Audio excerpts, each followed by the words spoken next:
Hello friends, मी Nikita the awesome Niku या माझ्या यूट्यूब चॅनलवर मी तुमचे स्वागत करते. आजच्या व्हिडिओमध्ये आज आपण बघणार आहोत की ओल्या खोबऱ्याची वडी ही कशी बनवायची.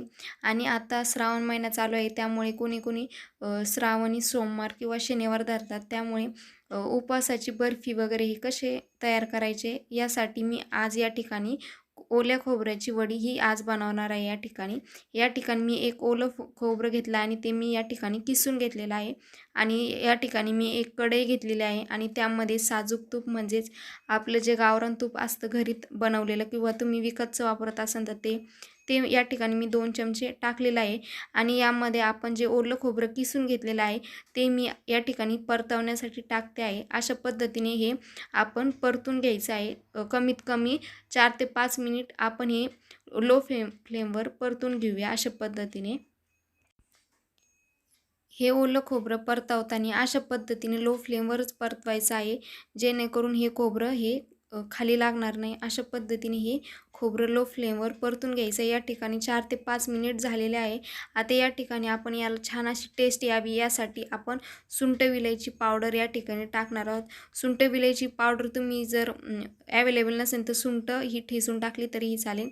या ठिकाणी हे परतलेलं आहे 2 ते 3 मिनिटं सुंठ विलायची टाकल्यानंतरनं. आता मी हे एका ताटामध्ये किंवा डिशमध्ये तुम्ही हे अशा पद्धतीने काढून ठेवा आणि आपण याचा पाक करून घेऊया बर्फीसाठी. आता या ठिकाणी आपण हे गुळाची बर्फी करणार आहोत. त्यासाठी या ठिकाणी पहिले आपल्याला गुळाचा पाक हा करून घ्यायचा आहे. या ठिकाणी मी 1 कप गूळ या ठिकाणी किसून किंवा त्याचे तुकडे करून घेतले तरी चालेल. 1 कप गूळ या ठिकाणी मी घेतलेला आहे. 1 कप गुळासाठी मी या ठिकाणी 1/4 कप या ठिकाणी मी पाणी वापरते आहे. तुम्ही बघू शकता अशा पद्धतीने आपल्याला गुळाचा पाक हा करून घ्यायचा आहे. हे पाणी यामध्ये टाकल्यानंतर अशा पद्धतीने हा गूळ या पाण्यामध्ये पूर्ण मिक्स करून घ्यायचा आहे, म्हणजेच या गुळाचा पूर्ण पाक करायचा आहे. तुम्हाला जर गूळ आवडत नसेल तर तुम्ही गुळाऐवजी साखरेचा पाक करून मग तुम्ही याची बर्फी बनवली तरीही चालेल. यानंतरनं थोडासा गूळ विरघळायला लागला की मग त्यामध्ये मी पुन्हा एकदा 1 चमचा तूप या ठिकाणी टाकून देते. तुपाने आपल्या बर्फीला खूप छान अशी टेस्ट येणार आहे. या ठिकाणी गूळ हा वितळत आलेला आहे आणि या ठिकाणी गुळाचा पाक हा या ठिकाणी मी करून घेत आहे. गुळाचा पाक करताना हा एकतारी पाहिजे. या ठिकाणी मी थोडंसं उकळून दिलेलं आहे. 5 ते 10 मिनिटं झालेलं आहे.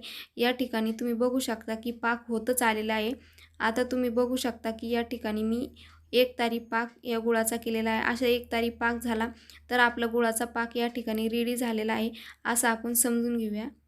आता हा जो पाक या ठिकाणी रेडी झालेला आहे, आपण जे खोबरं परतून घेतलं होतं तुपामध्ये ते आपण यामध्ये टाकून घेऊया आणि यामध्ये टाकल्यानंतर आपण हे मिश्रण पूर्ण एकजीव करून घेऊया. अशा पद्धतीने हे मिश्रण एकजीव केल्यानंतर कमीत कमी 5 ते 6 मिनटं हे एकजीव करून घ्यायचं आहे आणि 5 ते 6 मिनटं परतवण्यासाठी तसंच ठेवायचं आहे. आणि त्यानंतरनं आपली गुळाची बर्फी म्हणजेच गूळ आणि खोबऱ्याची बर्फी तयार होईल आणि ही उपवासासाठी एकदमच छान लागते. आणि श्रावण महिन्यामध्ये असे वेगवेगळे पदार्थ आपण करतच असतो. तुम्ही गुळाऐवजी साखरेची केली तरी चालेल, पण गूळ हा पौष्टिक असतो शरीरासाठी आणि गुळाने उष्णतासुद्धा नष्ट होते. त्यामुळे तुम्ही शक्यतो गुळाचा केला तरीही चालेल, पण तुमच्या आवडीनुसार तुम्ही गुळाचं किंवा खोबऱ्याचा पाक करून ही बर्फी करू शकता.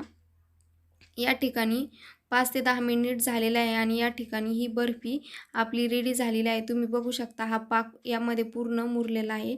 हे सर्व प्रोसेस मंद आचेवर म्हणजे मंद गॅस ठेवूनच करायची आहे. त्यानंतरनं मी एक ताट घेतलेला आहे किंवा डिश घ्यायची आहे आणि त्याला थोडंसं तूप टाकलेलं आहे 1 चमचा आणि ताटाच्या सर्व साईडनी हे मिश्रण हे तेल लावून तूप लावून घेतलेलं आहे. आणि ही जी बर्फी रेडी झालेली आहे आपण या डिशमध्ये किंवा प्लेटमध्ये टाकून देऊया. आणि ह्या डिशमध्ये अशा पद्धतीने टाकल्यानंतर ना आपण हे पूर्ण प्लेन करून घेऊया, जेणेकरून आपल्याला याच्या वड्या किंवा बर्फी करण्यासाठी सोपी जाईल. आपण सरळ सोप्या भाषेमध्ये वड्यासुद्धा म्हणू शकतो. अशा पद्धतीने पसरून घेतलेलं आहे आणि नंतरनं हे कमीत कमी गार व्हायला याला 1 ते 1.5 तास लागेल. 1.5 तासानंतर आपण हे मिश्रण घेऊया आणि याचे काप करून आपण याची बर्फी किंवा वडी तयार करून घेऊया. या ठिकाणी 1 ते 1.5 तास झालेला आहे. पूर्ण छान पद्धतीने सेट झालेला आहे. तुम्ही बघू शकता अशा पद्धतीने चाकूच्या साहाय्याने याचे बारीक बारीक काप करून आपल्याला ही नारळाची बर्फी खाण्यासाठी रेडी झालेली आहे. तुम्ही बघू शकता.